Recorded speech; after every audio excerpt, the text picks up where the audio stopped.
जो या विद्यापीठाच्या प्रतिमेला मलिन करण्याचा प्रकार जो घडलेला आहे एबीव्हीपी कार्यकर्त्यांकडून, विद्यापीठाच्या सर्वोच्च सभागृहात सर्वोच्च सभेत जो त्यांनी गोंधळ घातला, कुलगुरूंच्या टेबलवर बसण्यापर्यंतची मदत केली, तर अशा मुजोर पदाधिकाऱ्यांना आणि अशा मुजोर संघटनेवर कठोरात कठोर कारवाई व्हावी।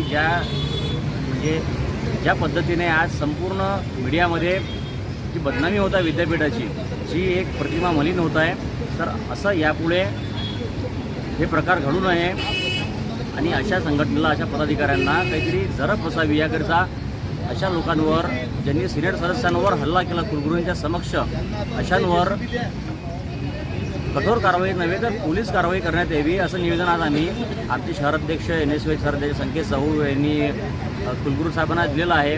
आम्ही तब्बल 2 ते 2.5 तास कुलगुरू साहेबांच्या दालनात ठिय्या मांडला।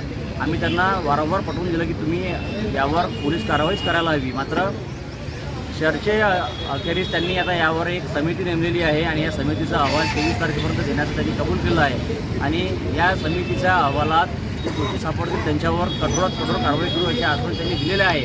तर आता आमचं हे म्हणणं आहे की आज आम्ही आमच्या पद्धतीनं आम्ही संपूर्ण प्रयत्न केले, त्यांनी आता चौकशी गठीत केलेली आहे।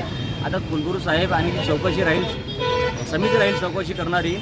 आता त्यांच्यावर ही जबाबदारी आहे की या विद्यापीठाची प्रतिमा उंचावली गेली पाहिजे, तसं कुठेही अशा पद्धतीनं प्रतिमेचं हनन झालं नाही पाहिजे। तर अशा लोकांवर कठोर काय कारवाई करतात आता हे आम्ही बघणार आहोत आणि त्यानंतर आम्ही आमचं पाऊल उचलणार आहोत।